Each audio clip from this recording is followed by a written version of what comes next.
For a decade, I managed every route in your dad's aviation business. Now you're letting me go because your girlfriend handles operations. I asked the boss's son. Pack your desk today, he demanded. I gave him my ID card. You have 30 minutes before the entire fleet stops flying. Send your father my regards. For a decade, I managed every route in your dad's aviation business, I said, my voice steady even though my hands were shaking. Now you're letting me go because your girlfriend handles operations. Preston Morrison stood across the conference table from me, his expensive suit perfectly tailored, his face flushed with anger and something that looked almost like panic. Sienna sat beside him, clutching her rose-gold iPad like a shield, her perfectly manicured nails tapping against the case. Before we continue, please hit that subscribe button if you believe expertise and loyalty should be valued over empty credentials. It's free and helps us reach others who've been underestimated. Now let's see what happened next. Pack your desk today, Preston demanded, trying to sound authoritative but mostly sounding like a child throwing a tantrum. Security will escort you out. I reached into my pocket and pulled out my ID badge, the one I'd carried for 10 years, the plastic worn smooth from a decade of swiping in and out of the server room that had become more home than my actual apartment. I looked at my photo from 2014, back when I still had hope in my eyes, back when I believed loyalty and expertise mattered. Then I placed it on the conference table between us. It landed with a small final click. You have 30 minutes before the entire fleet stops flying, I said calmly, checking my watch. It was 2:04 p.m., send your father my regards. That's when Preston's smile finally died. My name is Cassandra Hayes, and this is the story of how I brought down a regional airline without breaking a single law, just by walking out the door. But to understand how we got to that conference room, to that moment, to those 30 minutes that would destroy everything Preston's father had built, you need to understand what I was. What I'd become over 10 years of sacrifice that nobody saw, nobody valued, and nobody understood until it was far too late. I was the invisible foundation of Morrison Aviation. And foundations, when removed, don't just leave a gap. They bring down everything built on top of them. 10 years earlier, I'd walked into a cramped server room in Newark that smelled like burnt circuit boards and desperation. I was 28, freshly unemployed after the tech startup I'd been working for imploded during the recession, and I was interviewing for a position I barely understood at a regional airline I'd never heard of. Gerald Morrison, the founder and CEO, had looked at my resume for maybe 30 seconds before asking me a single question. Can you build something from nothing? I'd said yes, mostly because I needed the job and would have said yes to almost anything. But Gerald had believed me. That belief became the foundation of everything that followed. Morrison Aviation back then was 12 planes operating out of a single hangar, routes that barely covered the eastern seaboard, and a routing system that consisted of spreadsheets, phone calls, and prayer. Gerald handed me a server that looked like it had survived a minor explosion, a budget that wouldn't cover a decent laptop, and complete autonomy to build whatever I thought the company needed. So I built Skynet. The name was my small joke, a reference to the murderous AI from the Terminator movies, but the system itself was no joke. It was a proprietary routing platform I coded from absolute scratch, designed specifically for Morrison Aviation's needs. Flight plans, fuel calculations, crew assignments, weather routing, maintenance scheduling, FAA compliance filing. Everything flowed through algorithms I wrote during endless nights when normal people were sleeping or living actual lives. I didn't just manage the system. I was the system. Every route optimization, every on-time departure, every logistical miracle that kept the fleet in the air flowed through code that existed only in my head and on servers that only I had full administrative access to. I'd built it that way deliberately, not out of paranoia or control issues, but because aviation operations are too complex, too dynamic, too dependent on human judgment to ever be fully automated. The system needed someone who understood not just the code, but the why behind every decision, every override, every exception to the rules. Over 10 years, Morrison Aviation grew from 12 planes to 47 aircraft operating across 18 hub cities. We expanded from the eastern seaboard to routes that stretched from Boston to Miami, Chicago to Phoenix. Our workforce grew from 80 people to over 300. Revenue increased by 400%. And through it all, Skynet evolved with us, adapting, learning, becoming more sophisticated with every challenge we faced. Nobody outside my server room understood this. They saw planes taking off on time, passengers making their connections, cargo arriving where it was supposed to. They thought it was normal, routine, the natural order of things. They had no idea that every single flight depended on systems I'd built, protocols I'd written, algorithms that existed nowhere else in the world. Except Gerald. Gerald understood. He was a Vietnam vet in his 70s, a man who'd started the company with a single Cessna and a dream that most people thought was insane. He'd built engines with his own hands, flown through storms that should have killed him, survived business downturns that destroyed bigger companies. He understood what it meant to be essential, to be the difference between success and catastrophic failure. Gerald never questioned why I needed administrative access to every system in the building. Never asked why I worked 70-hour weeks, why I sometimes slept on the couch in my office during storm season, why I'd come in at 2 in the morning when a blizzard threatened to ground the fleet. He'd just appear in my doorway with coffee, sit quietly in the corner while I manually rerouted 43 flights around weather systems, and then nod and say, "You're the reason we're still flying, Cass." He paid me well, significantly better than I could have gotten anywhere else, and he protected my autonomy like it was sacred. When other executives suggested bringing in outside consultants to optimize operations, Gerald shut them down. When the CFO proposed outsourcing routing to a third-party service to cut costs, Gerald told him to find savings somewhere else. When board members questioned why so much depended on a single person, Gerald looked them in the eye and said, "Because that single person is worth more than all of you combined." He had a daughter once, Emily. She died in a car accident when she was 26, just a few years before Gerald hired me. I'd seen her photo on his desk, bright smile, dark hair, eyes that looked like they understood how the world worked. Sometimes I caught Gerald looking at me with this sad, proud expression that I couldn't quite read. I wondered if he saw Emily in me, if I was filling some gap in his life that had been empty since she died. We never talked about it. He never said. But there was an understanding between us, a bond built on mutual respect and the recognition that some people are built differently, that some people give everything to their work because their work is the only thing that makes sense. My life contracted around that server room over the years. It happened so gradually I barely noticed until it was complete. I woke up at 5:30 every morning, skipped breakfast because eating felt like wasted time, drove my 12-year-old Honda Civic with the check engine light that had been on for 6 months straight to the office before the sun was fully up. I logged into Skynet before most people had poured their first coffee. I stayed until the last crisis was resolved, which some days meant midnight, other days meant I never left at all. I gave up dating after Tom. He was a software engineer I'd met at a conference, smart and funny and patient for about 8 months before patience ran out. The breaking point came on his birthday when I canceled our dinner reservation because of a mechanical delay in Atlanta that was cascading into crew shortages across 3 time zones. He'd stood in my apartment, my empty, lifeless apartment with beige walls I'd never bothered to paint and furniture I'd assembled wrong from IKEA, and said, "It's like you're married to that job." I'd corrected him without thinking, "I'm not married to it. I'm a part of it. There's a difference." He left that night. I went back to work. I gave up hobbies, friendships, anything that required consistency or emotional presence. My apartment became just a place I slept when I slept at all. The refrigerator contained mostly expired yogurt and leftover Chinese food in containers I couldn't remember ordering. The walls stayed beige.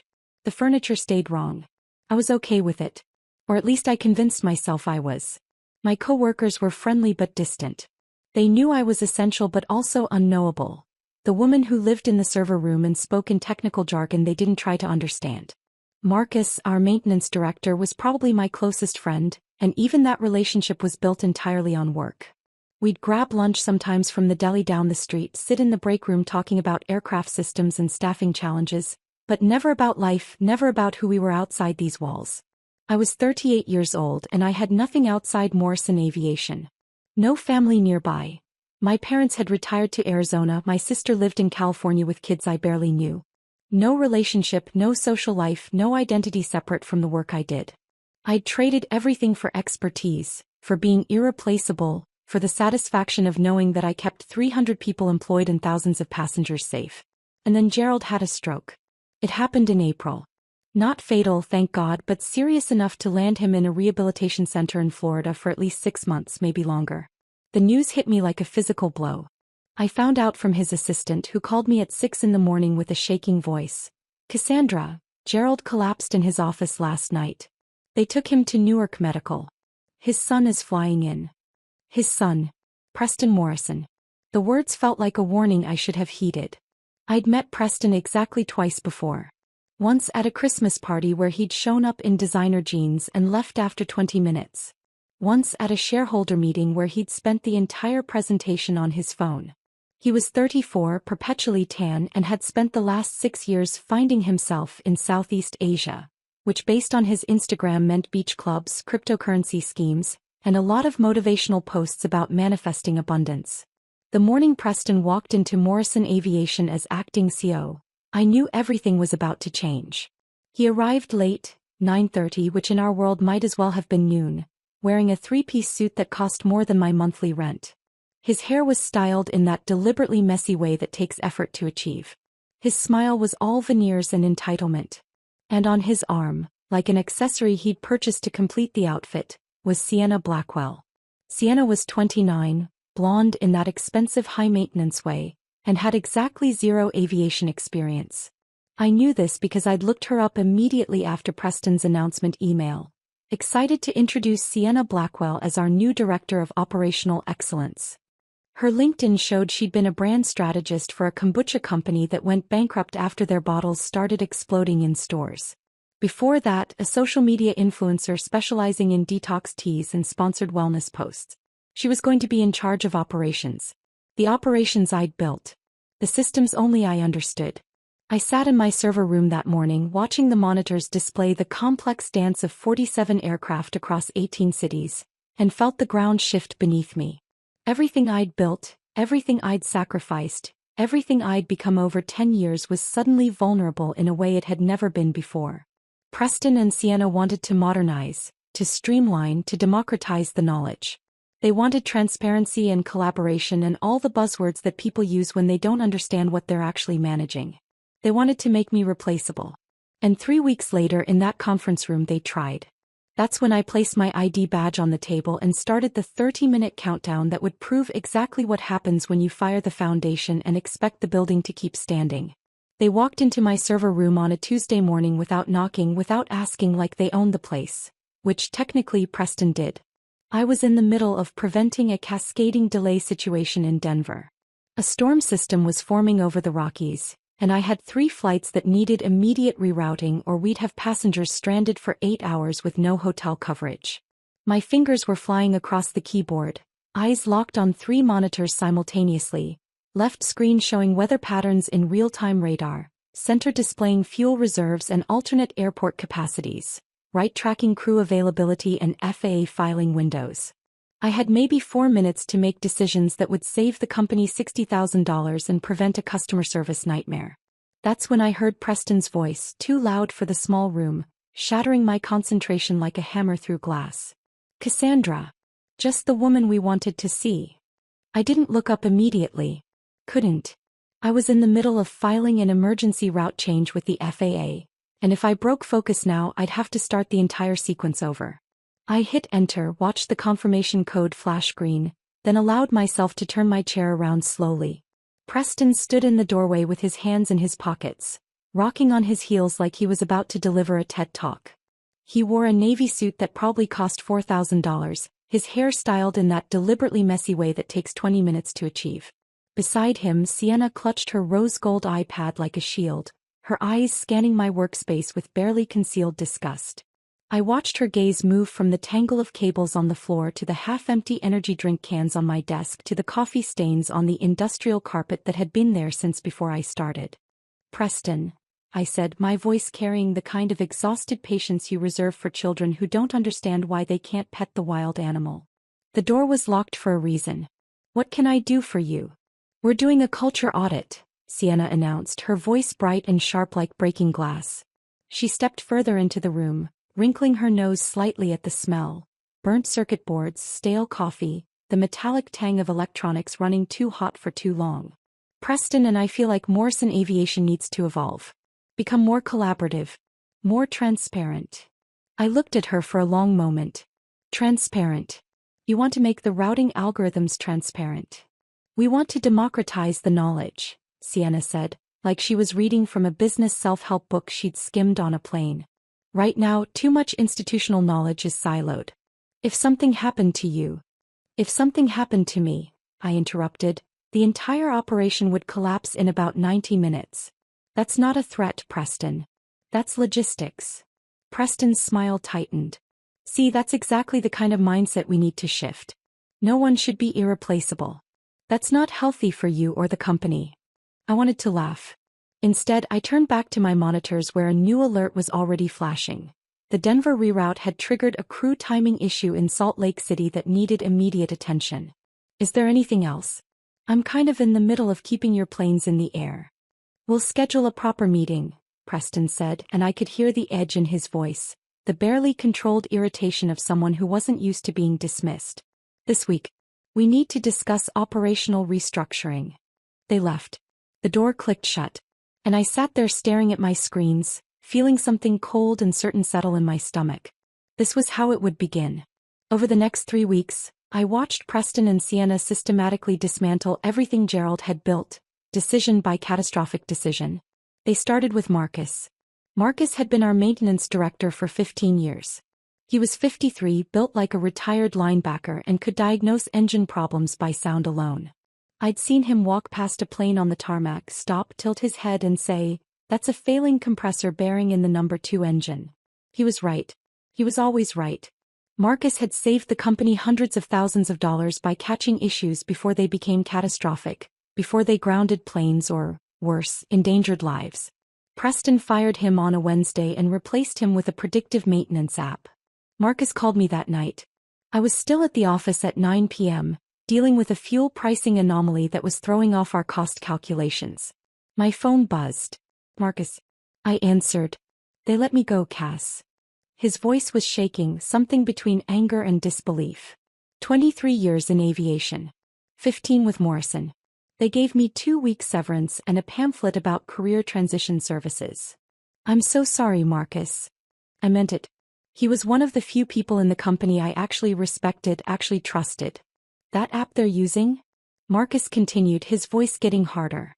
"It grounded 2 planes today for sensor errors that don't exist. False positives. Meanwhile, it completely missed a hydraulic leak on the Atlanta shuttle that I flagged this morning. They ignored me. Said the app would catch it if it was real." He paused. "They're going to kill someone, Cass. You know that, right?" I knew. I'd seen the reports. I'd documented the hydraulic leak myself and sent it to Preston with a detailed explanation of why it needed immediate attention.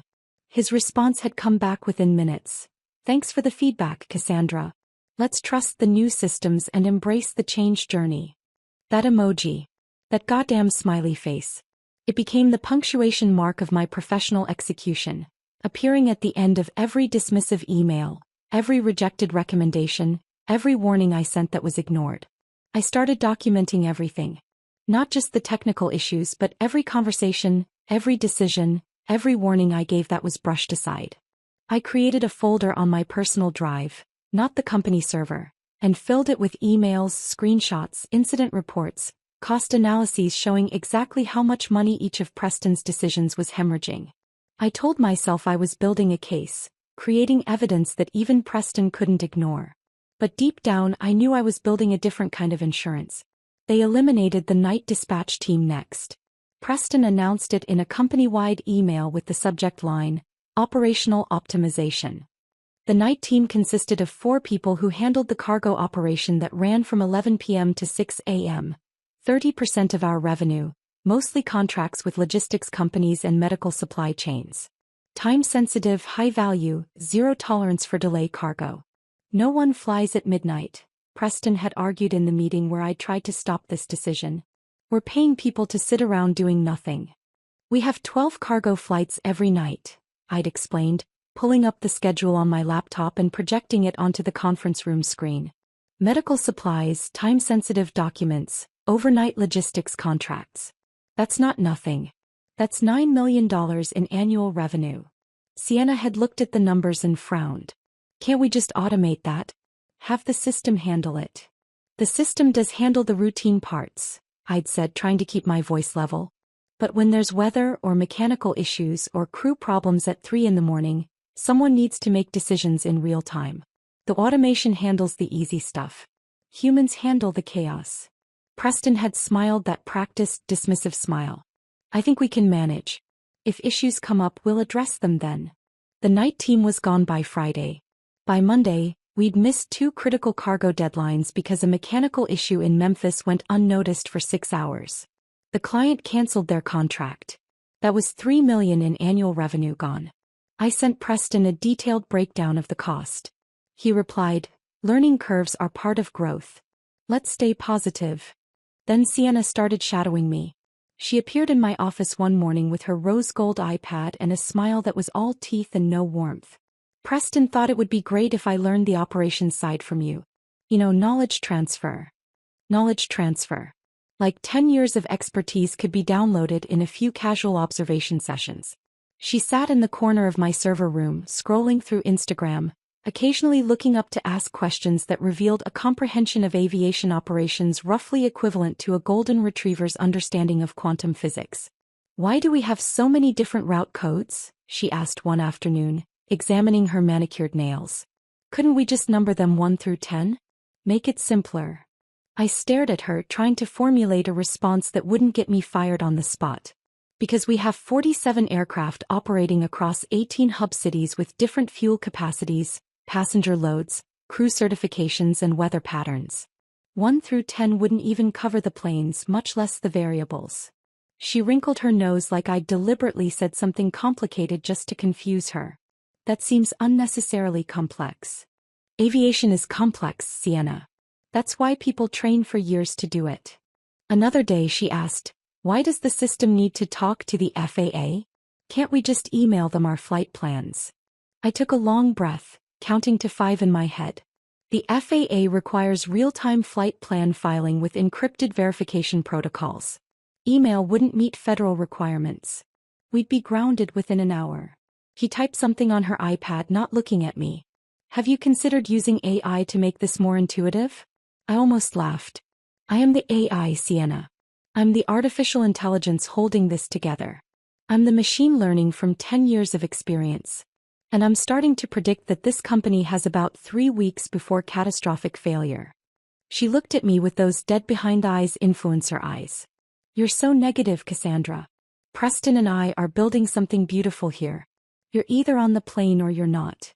The irony of her metaphor was completely lost on her. The office changed. The break room that used to be loud and chaotic. People trading war stories, making bets on arrival times, the constant hum of an operation that worked, went silent. It felt like a funeral parlor. Everyone walked on eggshells.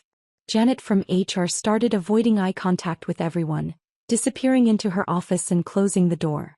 The remaining dispatch crew worked with grim determination, heads down, knowing their jobs hung by a thread. I went home every night to my empty apartment and microwaved something frozen that I barely tasted. I'd sit on my couch drinking cheap wine straight from the bottle, watching planes take off from Newark in the distance, their lights blinking against the darkening sky. I felt the weight of 300 jobs pressing on my shoulders. The pilots, the crew, the mechanics, the gate agents who had families and mortgages and lives that depended on Morrison Aviation staying airborne. I could quit. The thought came to me every night, whispered in the back of my mind like a temptation. I could walk away, let it collapse, find another job.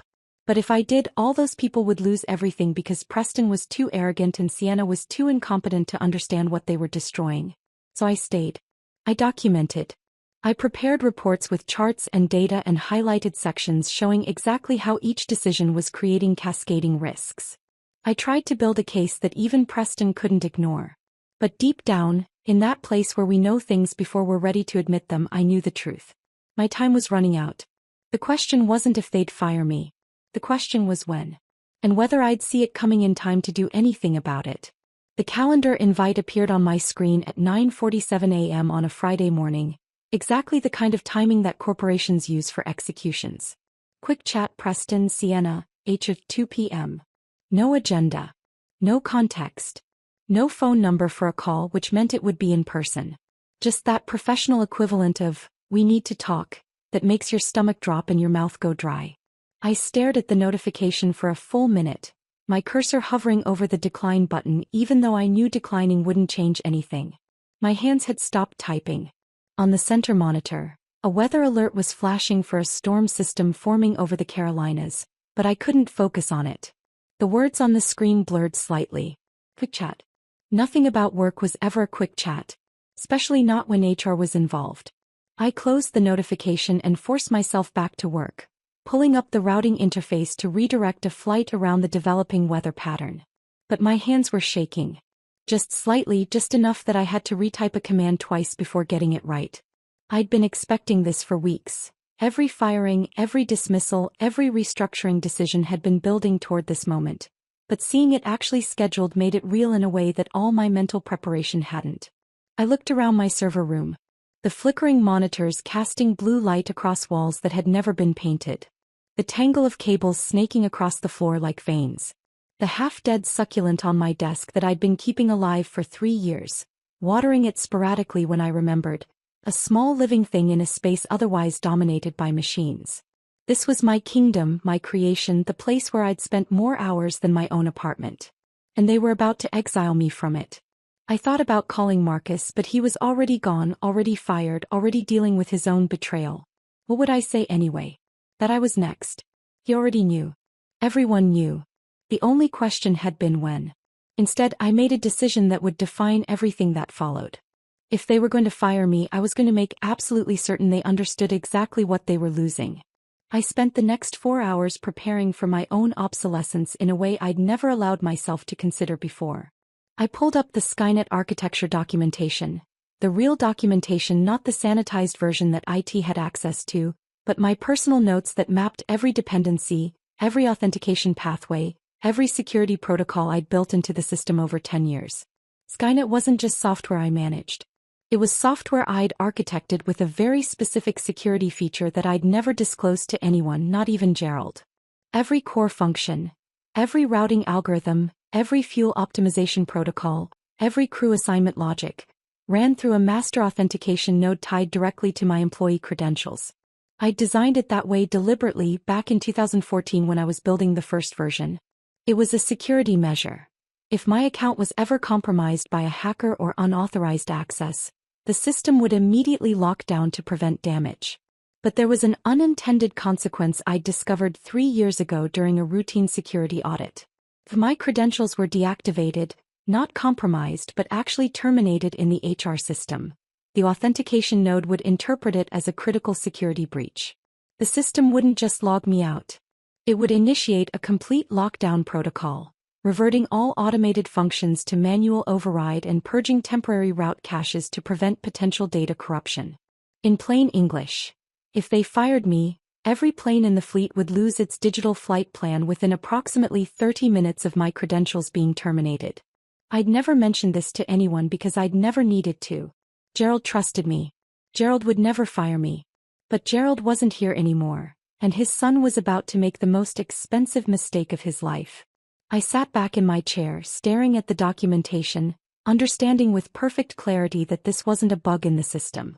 It was my insurance policy. At 1:45 p.m. I began quietly cleaning out my desk. Not obviously, I didn't want to telegraph anything to the few remaining coworkers who might glance through my office window. But methodically, I transferred my personal photos to my phone. The one of my grandmother who'd raised me. The picture of me and my sister from 5 years ago, the last time we'd seen each other in person. I deleted my browsing history, cleared my personal bookmarks, logged out of my email on my phone. I backed up exactly nothing related to Morrison Aviation. No files, no code, no documentation. If they wanted my knowledge, they should have valued it while they had it. I packed the framed photo of my grandmother that had sat on my desk for 10 years.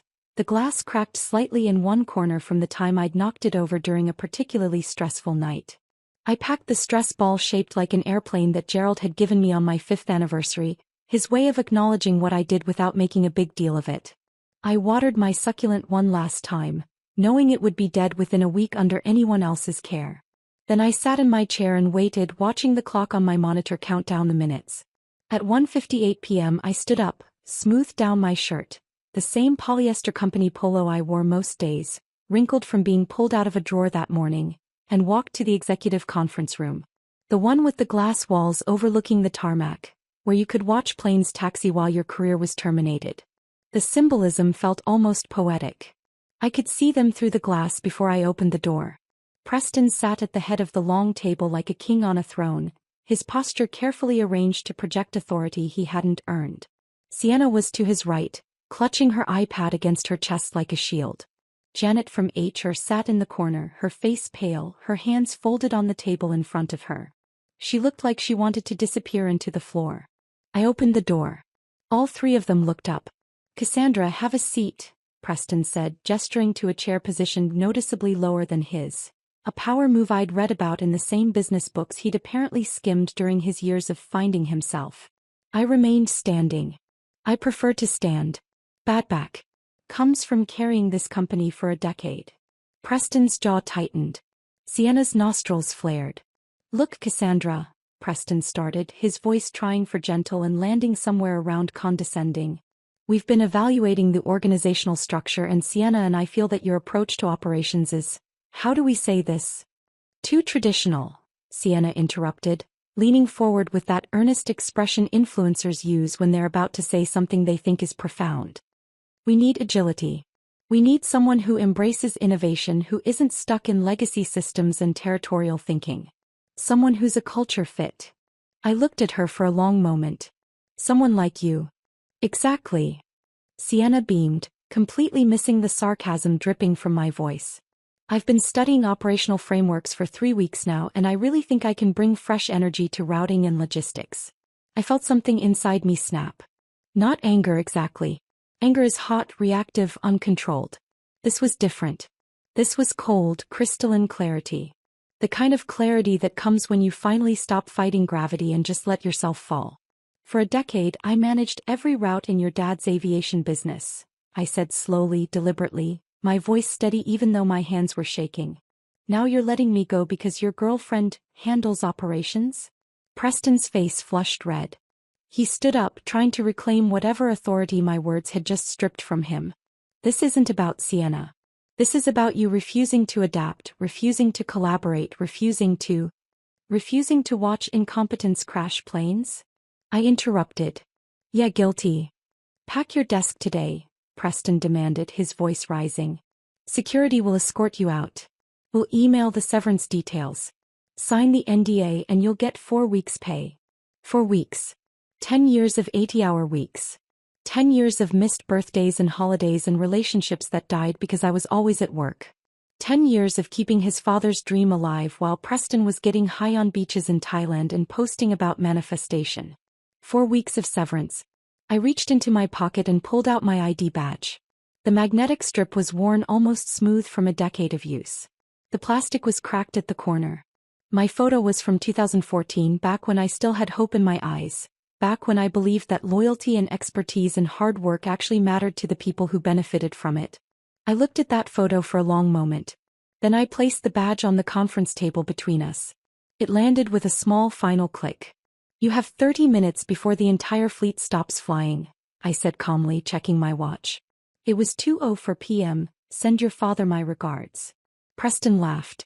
Actually laughed like I'd just told a joke he didn't quite understand but felt obligated to acknowledge. "What are you talking about? We have full access to Skynet. IT confirmed it this morning. Everything's backed up on the cloud." "You have access to the interface," I said, meeting his eyes. "You don't have access to the authentication node.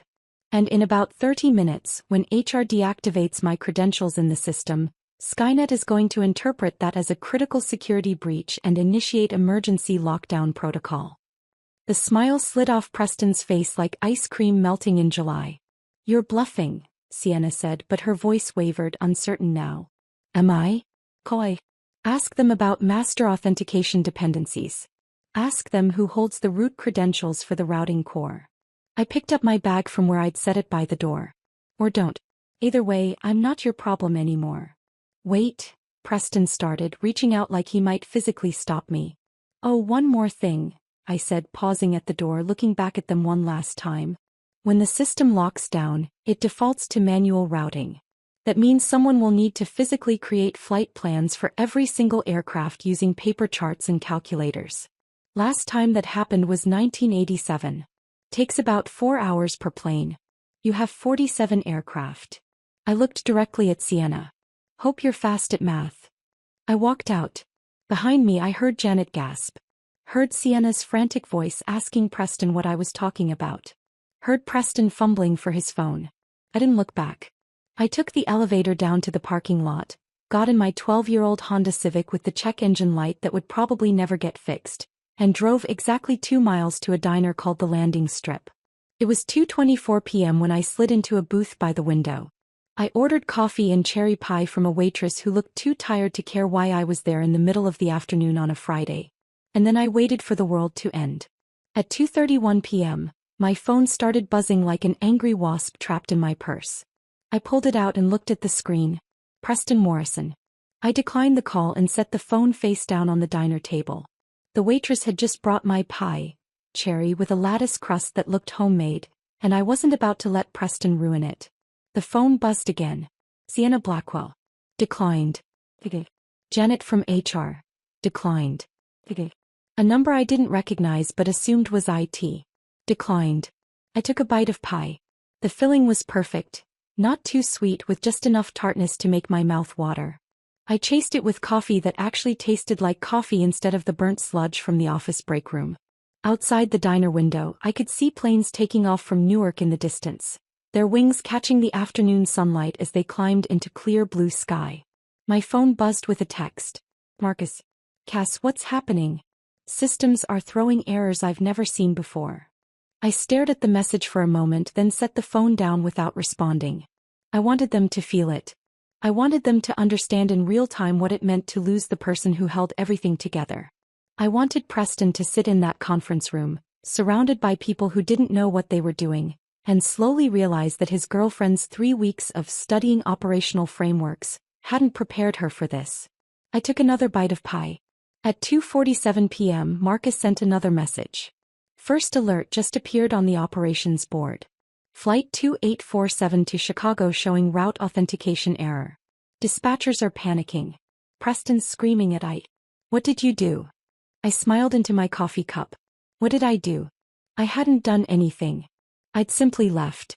I'd walked out the door like they'd asked me to. The system was doing exactly what it was programmed to do, protecting itself from unauthorized access when the master credentials disappeared. I could picture it perfectly.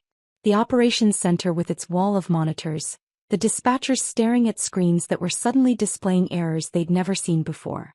The IT team frantically checking connections, rebooting servers, searching through documentation they didn't understand. Preston standing in the middle of it all, his expensive suit wrinkled now, his carefully styled hair falling into his eyes, his voice getting higher and more panicked with every passing minute. At 2:51 p.m. the cascade accelerated. Marcus sent a rapid series of texts. Flight 1203 to Atlanta, authentication error. Flight 0956 to Dallas, authentication error. Flight 2334 to Minneapolis, same thing. Cass, it's spreading. Every flight is throwing errors. The authentication node is looking for something and can't find it. I sipped my coffee and watched the planes outside continue their normal operations. Delta, United, American, all flying perfectly fine. Only Morrison Aviation was falling apart. Because Morrison Aviation had fired the person who knew how to keep it flying. One by one, every plane in the system was throwing red flags as the authentication node searched for my credentials, found nothing and initiated lockdown protocols. It was beautiful in its own way. A perfect cascade of failure triggered by a single missing piece. Like removing a keystone from an arch and watching the entire structure collapse inward. At 2:53 p.m., Marcus's text came through in all capital letters. FAA just issued a ground stop. All Morrison aircraft grounded pending resolution. Cass, what is happening? The FAA ground stop. The nuclear option. The thing that happens when air traffic control decides an airline has lost control of its own operations and represents a safety risk. Planes already in the air would be diverted to alternate airports. Planes on the ground would stay there, frozen at their gates, passengers trapped inside, pilots unable to access updated flight plans or departure clearances. I could imagine the chaos. Dispatchers trying manual overrides, typing in backup codes that didn't work because there were no backup codes. I was the backup system. IT trying to reboot Skynet entirely, watching it come back online, search for my credentials, find nothing, and immediately lock down again. A perfect feedback loop. An elegant spiral of failure that I'd neither created nor prevented. I'd simply removed myself from the equation and the equation had collapsed. My phone started ringing again. Preston. I let it ring 4 times before I answered, putting it on speaker and setting it on the table next to my half-eaten pie. Fix this. Preston's voice exploded from the speaker, high-pitched and cracking with panic and rage. I don't know what you did, but you need to fix this right now. I took a slow sip of coffee, letting the silence stretch between us. The old man at the other end of the diner glanced over, then went back to his newspaper. The waitress refilled my cup without comment. I didn't do anything, Preston, I said finally, my voice calm and measured. You fired me, remember? Pack your desk today, you said. So I did exactly what you asked. I packed my desk. I turned in my badge. I left. The system did exactly what it was programmed to do. You sabotaged us. He was practically sobbing now. In the background I could hear Sienna crying, someone yelling about the FA phones ringing off the hook. The operations center must have been complete pandemonium. You did something to the system before you left. I protected intellectual property. I corrected him, keeping my voice steady. Check the security protocols you never bothered to read. Section 7.3. Master authentication nodes shall terminate upon credential deactivation to prevent unauthorized system access.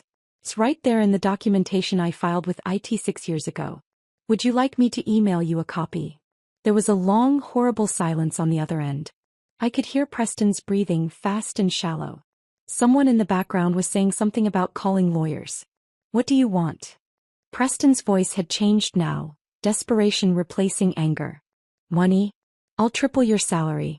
I'll give you equity. I'll give you whatever you want. Just come back and fix this. I felt a strange hollowness in my chest.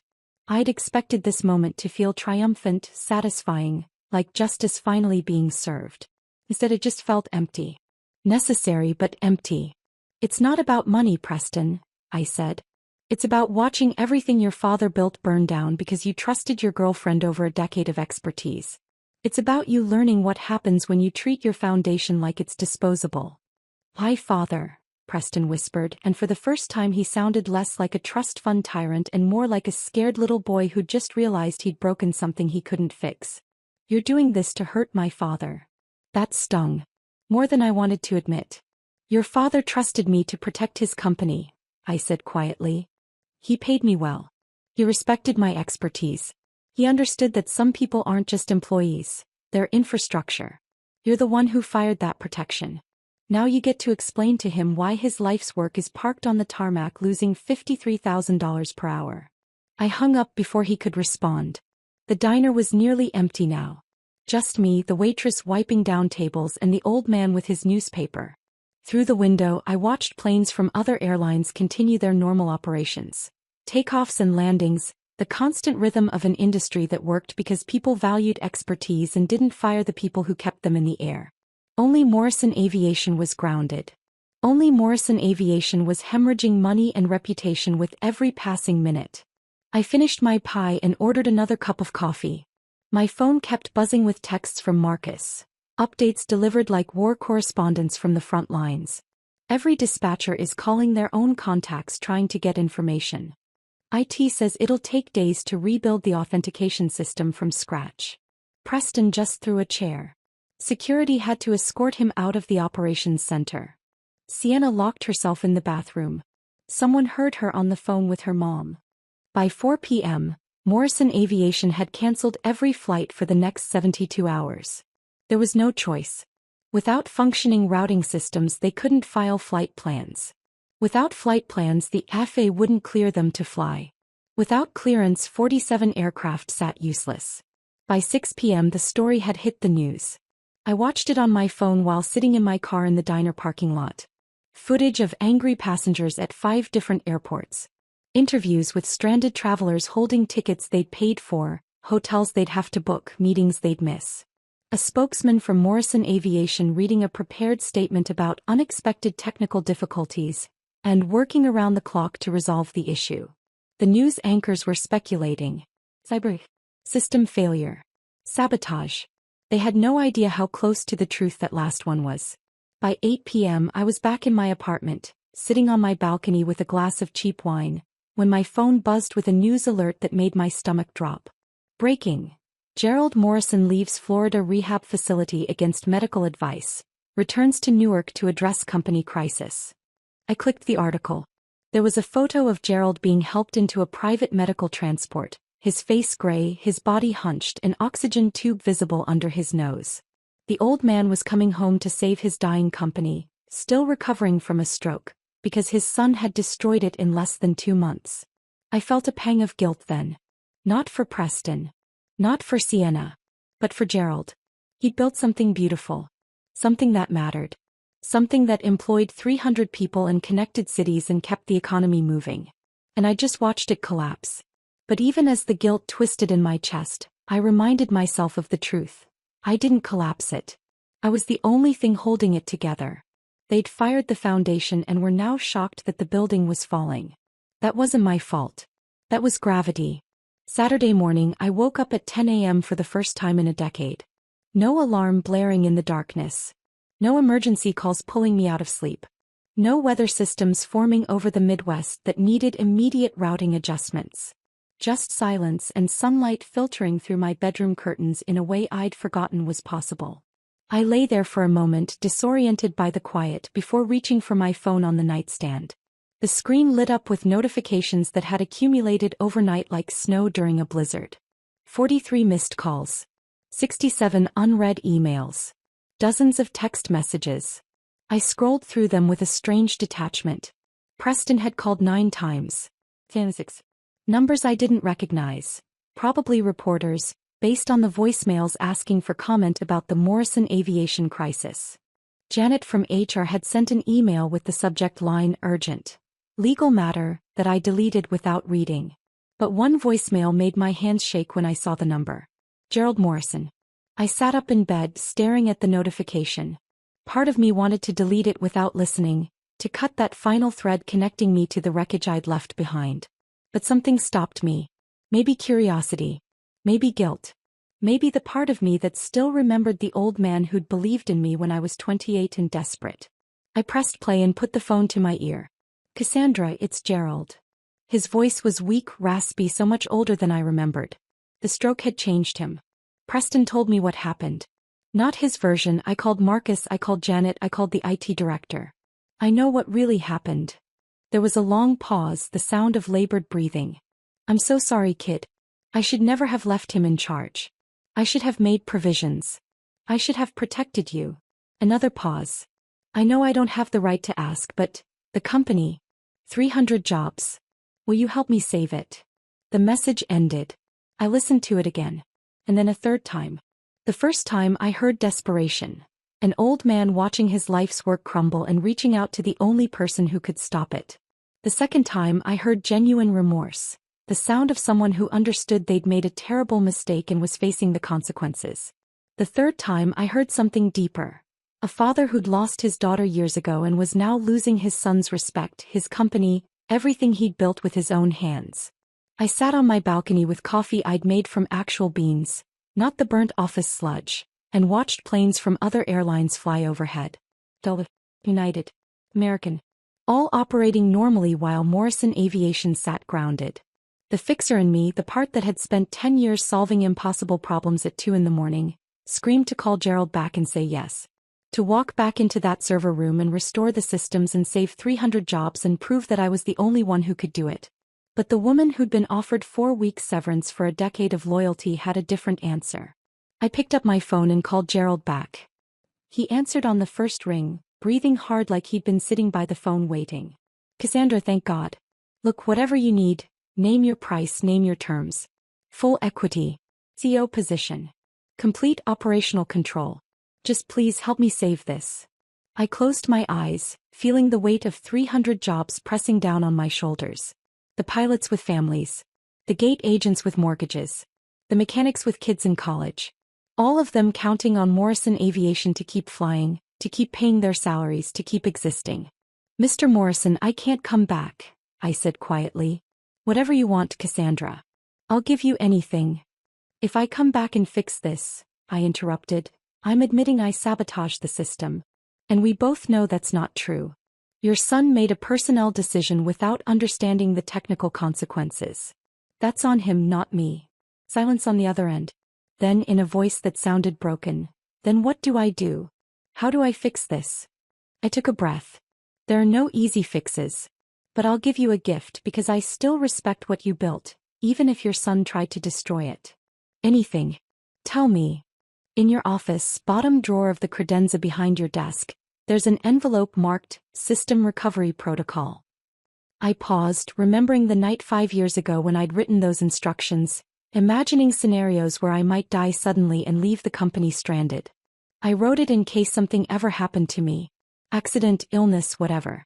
Follow those instructions exactly. It'll take your IT team about 96 hours to rebuild the authentication architecture from scratch. You'll be flying again by Wednesday. Gerald was quiet for a long moment. You planned for this. You knew this could happen. I planned for my death, Gerald. I didn't plan for your son to be an idiot. But the protocol will work either way, assuming your IT team can follow directions without screwing it up. I heard him exhale, something between a laugh and a sob. What else? What else do I need to do? This was the moment that would define everything. I could be generous, diplomatic, professional. Or I could tell him the hard truth that nobody else would. I chose truth. Fire Preston, I said. Immediately. Today. Don't give him a transition period. Don't let him save face. Fire him and Sienna both and make it clear to everyone, publicly, that they're the reason this happened. Cassandra. Put Marcus back in charge of operations. He's the only one left who actually understands aviation. And if you ever let someone who thinks synergy is a strategy anywhere near your company again, you deserve what happens next. Gerald was quiet for a long moment. When he finally spoke, his voice was small. He's my son, Cassandra. He's your son, I agreed. But he's also the reason 300 people might lose their jobs. He's the reason your company is about to declare bankruptcy. He's the reason your life's work is circling the drain. I paused. You have to choose, Gerald. Family or legacy. You can't save both. The silence stretched between us, heavy with calculations I couldn't see but could imagine. The math of love versus responsibility. Blood versus competence. The son he'd raised versus the company he'd built. Okay, Gerald finally said, his voice barely above a whisper. Hey, I'll do it. I'll fire him. Another pause. Then, but Cassandra, will you ever forgive me? For not protecting you, for not seeing this coming. I felt tears prick my eyes, unexpected and unwelcome. I wiped them away with the back of my hand, watching a plane climb into the clear morning sky. I don't know, Mr. Morrison, I said honestly. Ask me again in a year. I hung up before he could respond. For another hour I sat on my balcony watching the sky, feeling the weight of everything that had happened settle into my bones. I'd destroyed a company without breaking a single law. I'd proven my point in the most devastating way possible. I'd watched Preston lose everything he'd taken for granted. But I hadn't destroyed it. Not really. I'd just removed myself from an equation that couldn't function without me, and the equation had collapsed under its own weight. That wasn't sabotage. That was gravity. By Monday morning, the industry news was reporting that Preston Morrison and Sienna Blackwell had been terminated from Morrison Aviation, effective immediately. Gerald had reassumed temporary control from his hospital room in Newark, working with doctors and nurses hovering nearby, probably against every piece of medical advice he'd been given. Marcus sent me a text at noon. They're following your protocol. IT team is rebuilding the authentication node. Should be done by Wednesday morning. Gerald fired Preston this morning. Apparently it got ugly. Preston threatened to sue for wrongful termination. Sienna deleted all her social media accounts after someone found her kombucha disaster and it went viral. You saved 300 jobs without even being here, Cass. You're a legend. I stared at the text for a long time. I didn't feel like a legend. I felt tired. Hollow. Like I'd won a battle I never wanted to fight in the first place. By Tuesday I had 11 job offers sitting in my inbox. 6 from competing airlines who'd watched Morrison's meltdown and realized the value of someone who actually understood operations instead of just talking about disruption and innovation. 1 from a logistics consulting firm offering me twice what Gerald had paid. They wanted me to audit their systems and train their teams. One from an aviation technology startup that wanted me to build routing software from scratch. And one from Marcus himself. When this is over and Gerald retires for real, he wants you back. CEO position. Full equity. Your terms. He means it, Cass. I read that message 3 times, imagining walking back into Morrison Aviation as the person in charge. Fixing everything Preston had broken. Building it back better than before. Taking Gerald's legacy and carrying it forward the way it deserved. But I couldn't. Because going back would mean admitting that none of this had taught them anything, that firing me had been a mistake they could just undo with enough money and apologies. I declined them all except one. Airlink Dynamics. Morrison's biggest competitor. The airline that had been quietly eating our market share for years, watching our mistakes and learning from them. They offered me vice president of route operations, complete autonomy over my department, a team of 12 people who actually knew what they were doing, and a salary that made my hands shake when I saw the number. It was more money in a month than I used to make in 6. I accepted the offer and started the following Monday. Wednesday morning I started my new job from my apartment, wearing pajamas and sitting at my kitchen table with actual sunlight streaming through the windows instead of the fluorescent hell of the server room. Aerolink Dynamics had sent everything by courier the day before. A high-end laptop that was probably worth more than my car. Login credentials in a sealed envelope. A welcome packet with benefits information that made Morrison's look like a joke. And a handwritten note from the CEO Richard Vance on company letterhead. Cassandra, we've watched you keep Morrison in the air for years. We know what you're worth. We're honored to have you on our team. Build what you need. Hire who you need. Just keep us flying. Richard. I logged into their systems at 8 a.m., coffee steaming beside me, and immediately saw the difference. Clean documentation. Actual documentation, not just tribal knowledge scattered across email threads and sticky notes. Proper version control on every piece of code. Backup authentication protocols with multiple redundancies. 3 different team members with admin access instead of a single point of failure. Automated testing. Disaster recovery plans that had actually been tested instead of just written and filed away. It was what Morrison should have been. What I'd begged Gerald to invest in for years while he nodded and said, next quarter. And then forgot because there was always something more urgent, some other fire to put out. I spent the first hour just exploring the architecture, mapping the systems in my head, understanding how everything connected. Then I opened a secure chat with my new team. 12 people scattered across 3 offices who I'd been introduced to via video call the previous week, and started asking questions. They were sharp. They knew their stuff. And more importantly, they respected expertise instead of feeling threatened by it. I worked for 4 hours straight, accomplishing more than I used to in 12-hour marathons at Morrison. No interruptions. No Sienna wandering in to ask if we could just use blockchain to make routing more intuitive. No emergency calls about problems that shouldn't have existed in the first place because someone had ignored basic maintenance protocols to save money. At noon, I took a break and made myself actual lunch. A sandwich with fresh ingredients instead of whatever I could grab from a vending machine. I sat back down at my kitchen table and pulled up the news on my laptop. Morrison Aviation was flying again. Barely. The headline read, Morrison Aviation resumes limited operations after week-long ground stop. They'd followed my protocol. The IT team had rebuilt the authentication architecture from my instructions. Planes were taking off and landing again. But the article went on to detail the damage. 18 major corporate contracts cancelled. Stock down 41%.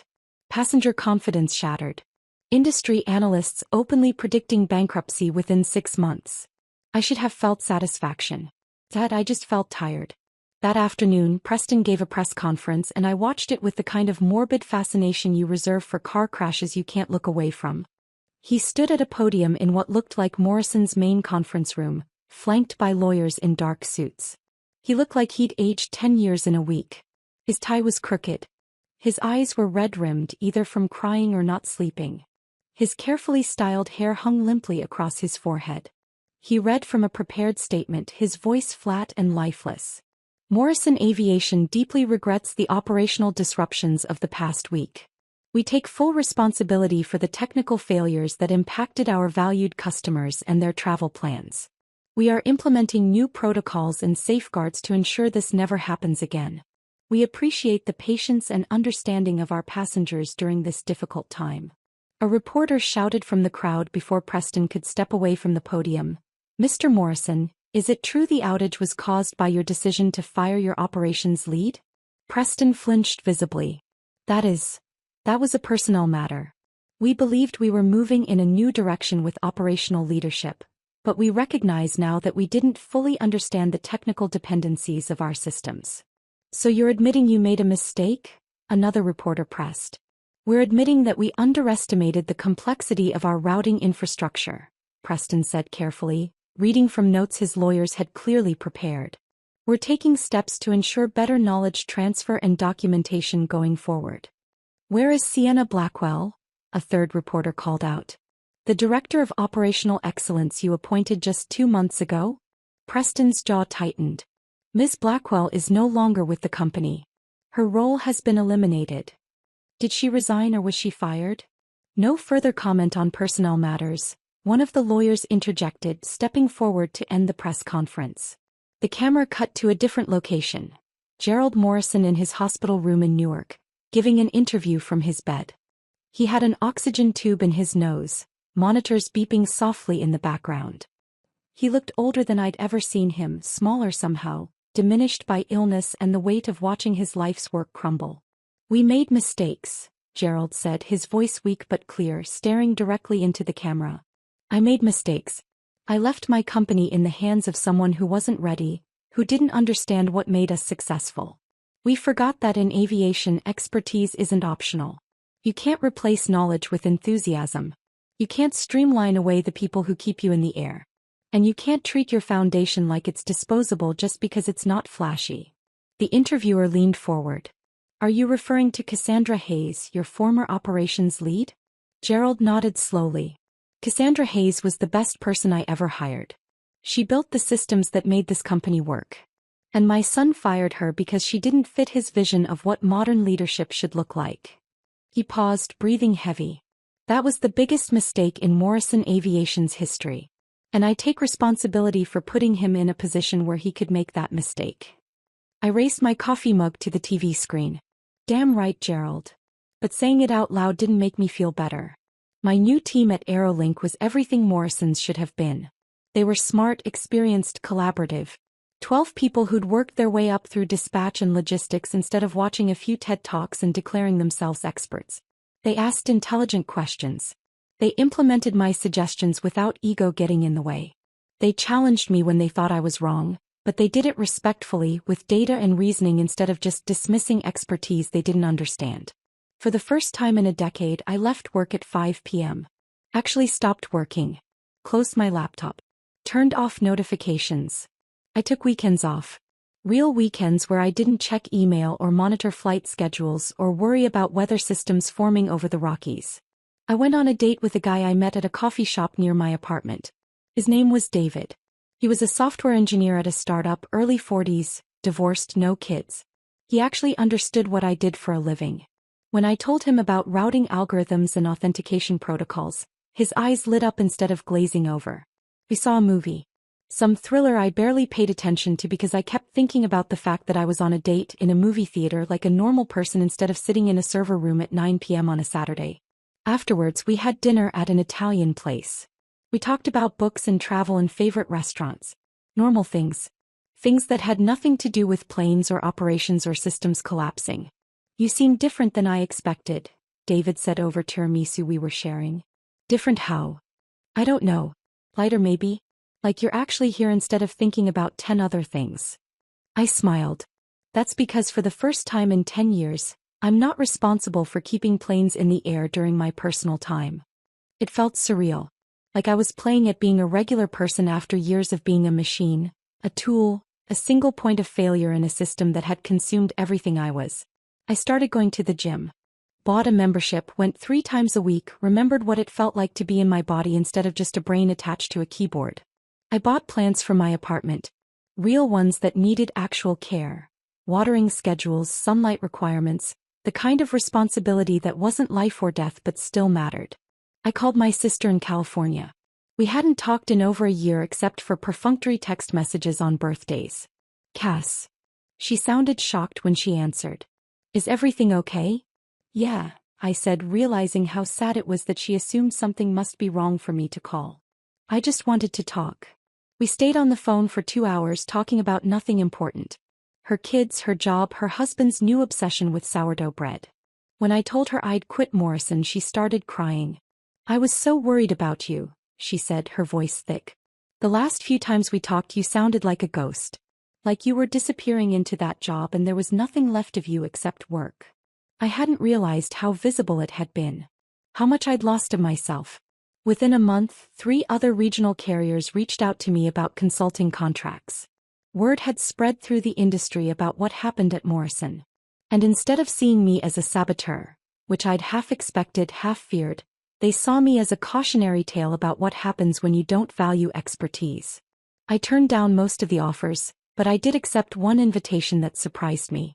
An aviation operations conference in Chicago wanted me to give a keynote speech about systems architecture and institutional knowledge. I stood on that stage in front of hundreds of operations managers and airline executives, looking out at faces that ranged from curious to skeptical to openly admiring. Your systems are only as strong as the people who understand them, I said, my voice carrying across the conference hall. Your efficiency is only as real as the expertise behind it. And if you think you can replace institutional knowledge with an app, a dashboard, or someone's girlfriend who watched a few YouTube videos, you're not optimizing. You're setting a timer on a bomb you don't know how to defuse. The applause was deafening. Afterwards, executives lined up to hand me business cards, asking if I'd consult for them, audit their systems, train their teams. I was becoming something I'd never expected. Not just an operations manager, but a voice for everyone who'd ever been dismissed, undervalued, treated like they were replaceable when they were actually irreplaceable. Felt strange. Felt powerful. It felt like vindication. Morrison Aviation declared bankruptcy exactly 6 months after I walked out of that conference room. I was sitting in my new office at Aerolink, an actual office with windows and a door that closed, not a cramped server room that smelled like burnt electronics, when Marcus called. His name flashed on my phone screen. I picked up on the second ring. It's over, Cass. His voice was heavy, flat with resignation. Gerald tried everything. Sold routes. Liquidated assets. Begged investors. But the damage was too deep. Chapter 11 filing went through this morning. I set down the report I'd been reviewing and stared out the window at the tarmac below, where Aerolink planes taxied in perfect choreographed precision. What happens now? Aerolink is buying what's left, Marcus said. Your company, actually. They're keeping some routes, absorbing some aircraft, cherry-picking the profitable pieces. But most of the corporate structure is gone. HR, finance, executive team, all gone. I felt a strange numbness, like watching a building you used to live in burn down from a safe distance. You know you should feel something, grief, satisfaction, vindication, but all you feel is detached observation. What about the employees? I asked. The 300 jobs? Aerolink is keeping about 60% of operations staff, pilots and crew. They want people who actually know how to do the work.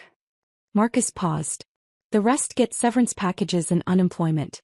It's not nothing, but it wasn't enough. It was never enough when you'd built your life around a job that suddenly disappeared.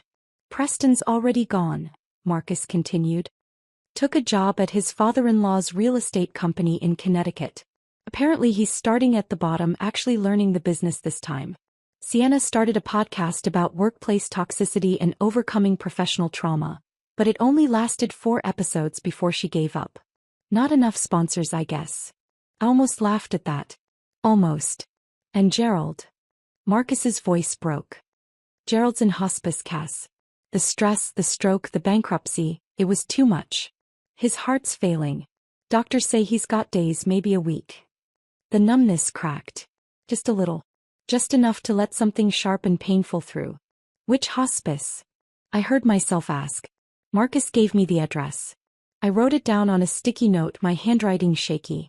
After we hung up, I sat in my office for 20 minutes, staring at that address, trying to decide what I owed Gerald Morrison. What I owed the man who'd believed in me and then failed to protect me. The man who'd built something beautiful and then handed it to someone who destroyed it.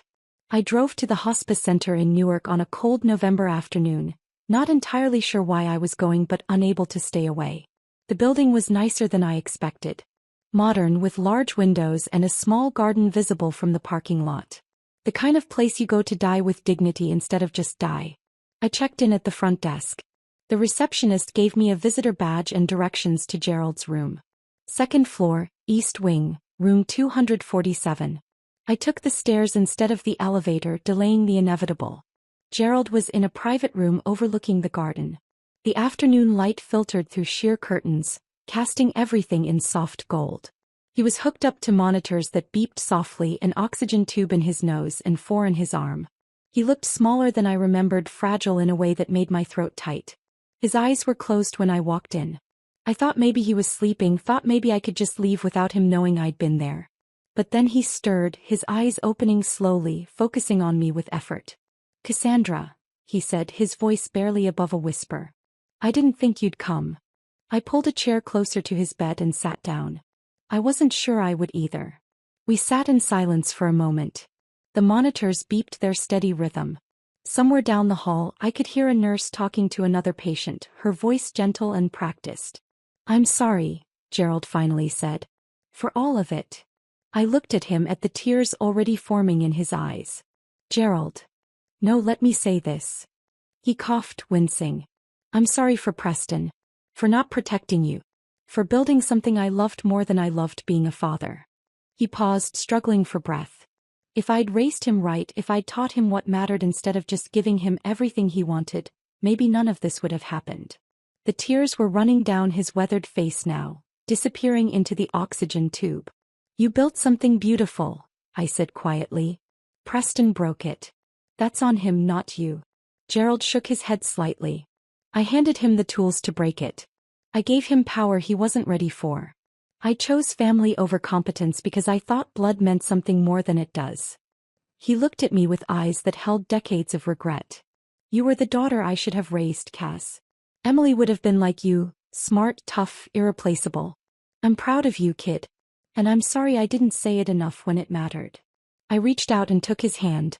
It was cold, the skin paper thin. I could feel his pulse, weak and irregular. "You said it enough," I told him, even though I wasn't sure it was true.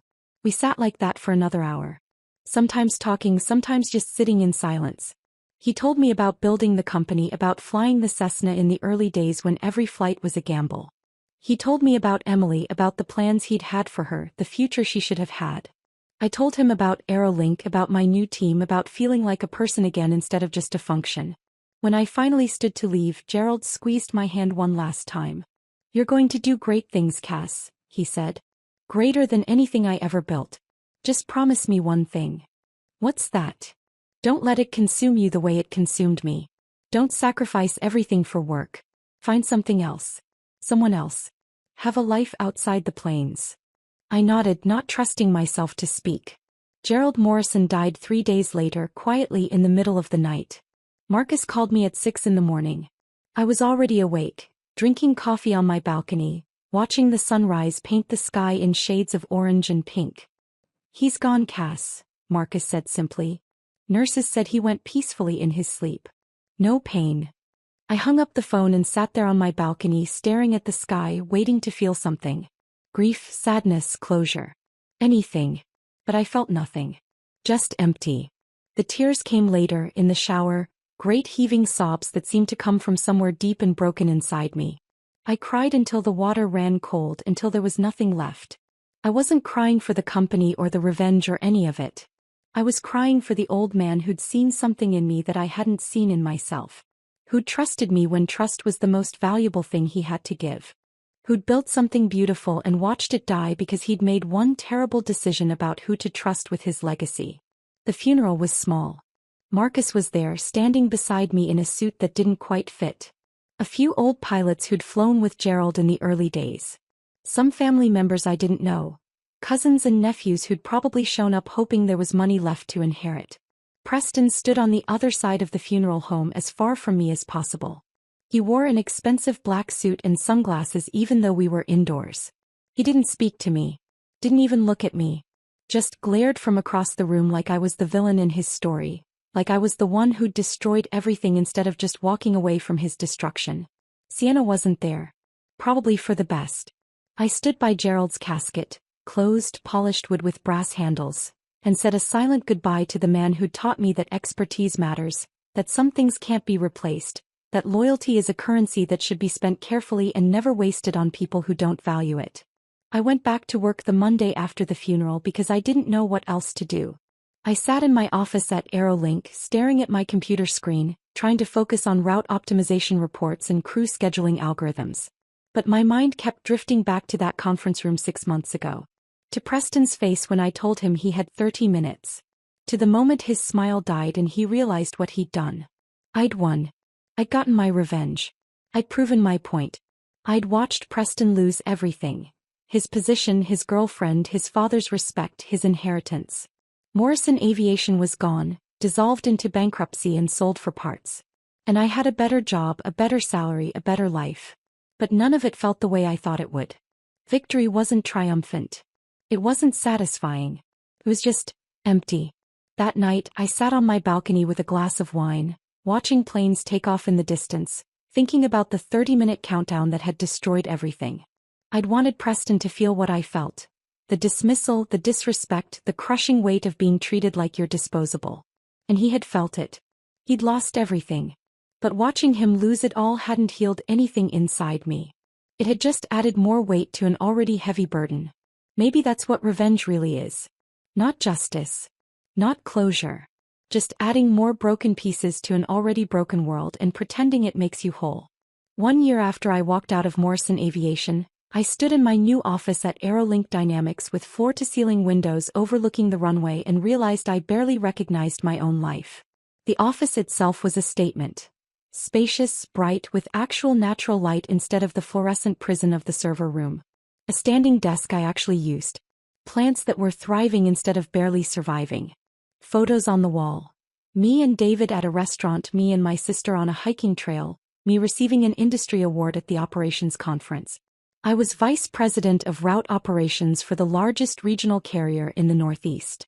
I had a team of 12 brilliant people who actually understood what they were doing, who challenged me respectfully and implemented ideas collaboratively instead of defensively.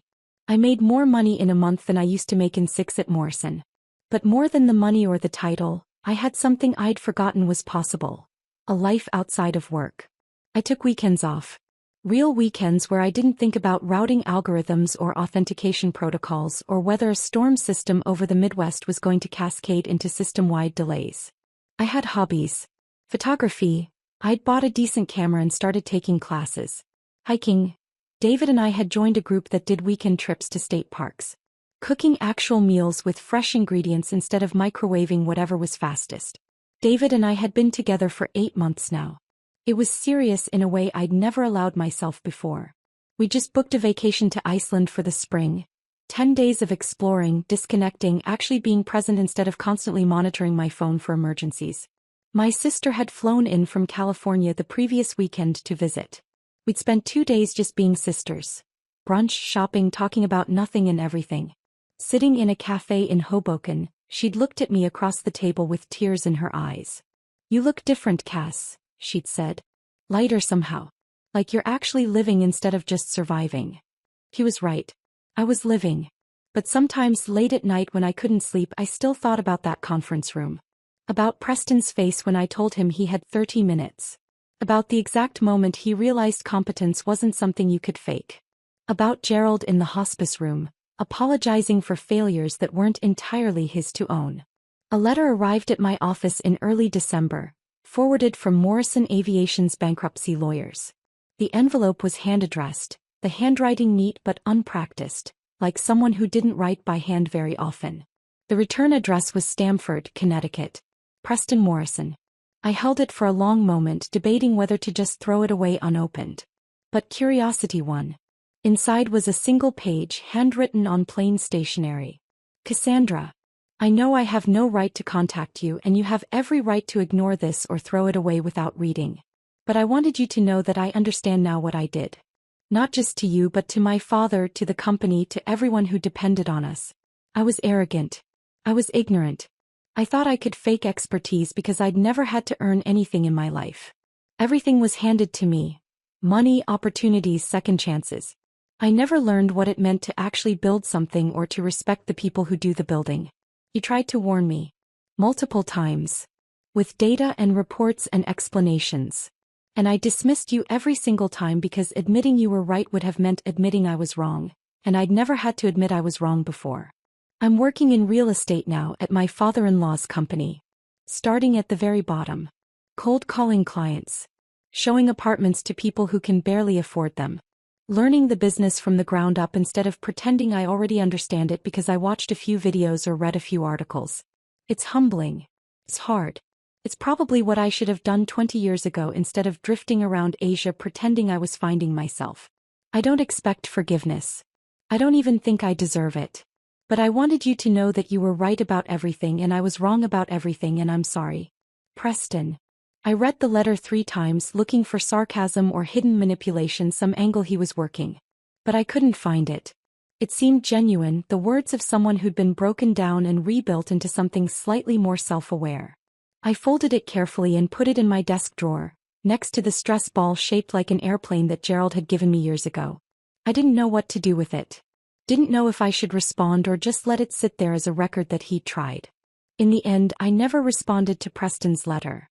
Not because I was still angry. The anger had faded months ago, replaced by something quieter and more resigned.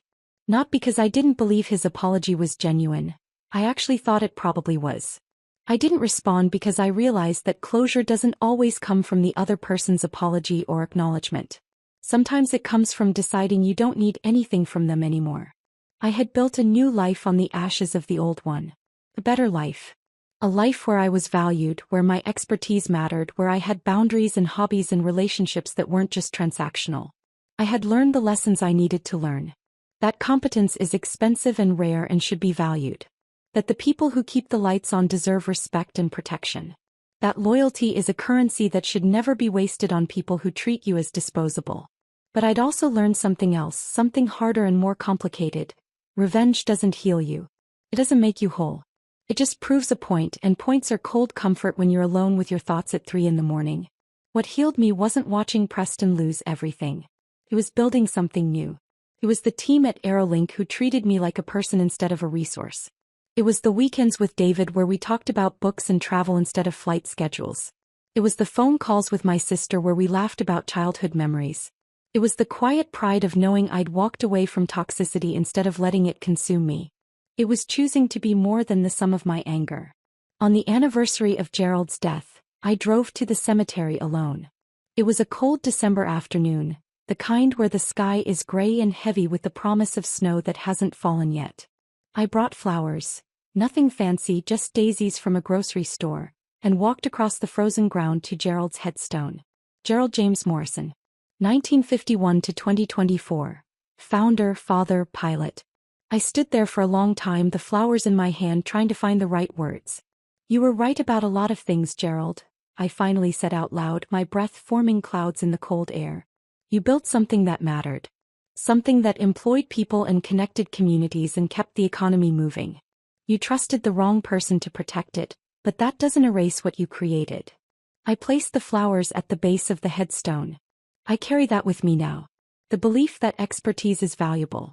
That some people really are irreplaceable, not because they're special, but because they've invested years into understanding things that can't be learned overnight. That foundations matter more than facades. A plane flew overhead low enough that I could see the airline markings. Bullet. One of mine.